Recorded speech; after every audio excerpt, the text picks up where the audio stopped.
Florence, with a big win in Rio de Janeiro in Brazil, is taking on a rookie Brazilian, Alex Ribeiro, here in the second heat of this second elimination round of the contest on the opening day of the waiting period. And now seeing these beautiful lines marching around the corner from Boneyard, John Florence keeping that inside position to get the first wave. He's flying down the line. Big sections coming down. He'll pull into the barrel and he makes it. The Hawaiian now jams it on the mid-face, pulls in one more time. It's staying wide open. A double barrel for Florence, and there's still more to give. Huge top turn wrap. John once more hits it vertically off the top. Another big open face carve. Still has plenty of energy to finish. Hits it off the roof. Tough section takes him out on the finish.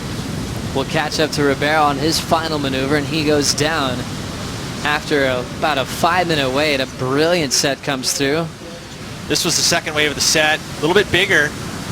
Didn't quite have the same line that John's did, but great surfing from Alex. I mean, that's the thing that we've seen, at least I've seen throughout the early stages of this, is these flashes of brilliance. I mean, that was amazing surfing on the back end. You got 2-3 big vertical hits, and then a final move goes down on that, but that's excellent surfing. Had he pulled the last move, I would say that would have been probably A+, but then this, high and tight, gets out of that barrel and then sees it one more time. Little check snap, straight back into the tube again, and you're talking about staying open. It did, it stayed open. He disappeared from view, and then look at this searing carve. Zah! Beautiful stuff from John Florence. And again, like I said, if he had finished this wave, we probably could have seen our first 10. But no matter what, it's going to be a big score. Look at the score. Had he pulled that last move, it would have been probably a 10.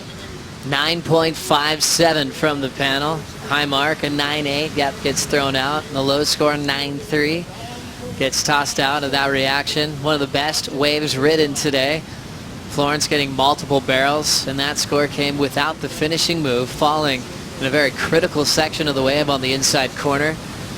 His carves look so radical. He balances this raw attack, but he also has this finesse element as well. His rail looks perfect in the water. Then he adds his own style and technique that it's kind of crazy to think when he was a rookie on tour. Actually had a lot of criticism from the old school guys because his arms go in different ways. He's been compared to a skateboarder with keeping his arms really subtle when he's pumping down the line. They just asked John a lot, are you going to change your style? He said, well, no, I love the way I surf, and he's become a guy that all the kids are modeling around the world. Everyone wants to surf like John. I want to barrel ride like John. Amazing year so far for Florence. As we looked at that replay, it was a gem of a set. Ribeiro, the rookie, answered with an 8.17. So still excellent surfing, which definitely keeps him in the mix in this heat. I think it's one of Alex's highest scores he's even received on the championship tour. You know, on the qualifying series, yes, I've seen him blast 8s and 9s, but this year we've yet to see him really go up into the excellent range. You know, if I were to look back in the stats, yeah, it's definitely his best score of this season. So that would be huge confidence. I mean, had he pulled that last move, we could have seen probably 9s out of him, and this is even a closer heat. But look at the surfing he does here. Beautiful snap, high up in the wave, up in the lip. Again, combos it, and just great wave choice too. This wave's nice and steep. You know, they saw the flashes of brilliances from him earlier. That one, he drifts the fins, and then this final move, had he just rid out this one clean, I think we probably would have seen 9s. John, you would think, would want to ride shorter equipment. He's out there on a 10.6, and it just helped him to glide into waves. That magic green Paisel that he rode to victory. As we watch Ribeiro now look for the lead, just needs a 1.41. This wave's going to make it a little tricky, and he has to kick out. I don't know if he'll get it. But that was a bit of froth on the face. He's now separated himself from John. John will retain priority now. Job well done by John Florence there to kind of make Alex take this wave. It wasn't really like he had too much high pressure. I mean, he pretty much made this choice with one snap.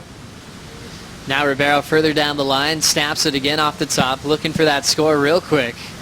And now he kicks out. So Ribeiro only needing a 1.41. With a couple completed turns, we're going to see that lead change. 1.13 on the wave before.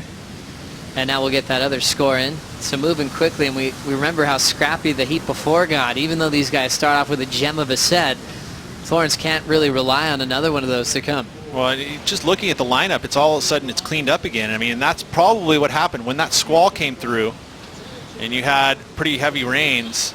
The winds clocked around to more of a southerly angle, and all of a sudden it brought all this like short interval chop around the corner, and it was during Wilco's heat. It got really weird and odd. Now it's clocked back around more of that westerly angle.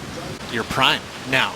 I mean, you look at guys like Kelly Slater, he's helped lift that prime to a much higher level. I mean, it's got to be around 26, like 27, you know? Yeah, it's true. Ribeiro up and out quickly, still holding his lead. This first wave is going to set up for Ribeiro. Free to roam, under priority. Get started nice and vertically. He's trying to better that 3.0. Third jam off the lip. He won't recover, so he's down. Next wave, Florence is making a move. He's got the speed now. Draws out that first carve. Hammers it under the lip. A lot of flow into that big hack off the top. He's going to pull in again. Florence makes it. Looking for a big float. Lands in the flats perfectly. Florence is back in the lead. That was beautiful stuff. A lot of variety. Able to get the barrel, the layback snap. Carried a ton of speed throughout the entire wave. Judged it really well off the takeoff. Let's take a look here. Is this one, you can see that little bend in the wave. He goes over it and gets into the double up, and then that's when he starts to lay into it. Beautiful arc and carve. So stylish and steezy. Snap. So two different types of turns there. There, different approach with the layback snap, tucked into a little tube time, and then the big float, carrying a ton of speed. So 4 different types of moves as we take a look from the water there. There's the searing carve that he has, then the snap where he adjusts quickly, then the layback snap, and then the barrel. And then carrying all that speed, he just rides the lip line and jumps off and makes sure that he stomps it, and he's getting himself another excellent wave score. Those kinds of heats are exciting too, right? I mean, with it being kind of up in the air, it was a freaky one there. That was a challenging heat. Scores in for Florence a 7.70. Ribeiro now needs a 9.11 to make a comeback. I felt the same vibes, you know, different place at that point in time, not as much buildings and not as many surfers, but pretty cool. Alex Ribeiro now coming through this inside section. It's a smaller wave. Needs a 9.11. And it's a tough one right onto the bricks. He'll step off. But still a couple of crucial heats to follow this one before we get there. Felipe Toledo takes on Kai Otten in the next matchup. They're all going to try to match that form and rhythm from a perfect start. A 9.57, 17.27 combined total. And world number 3 is off and running into the third round, Pete.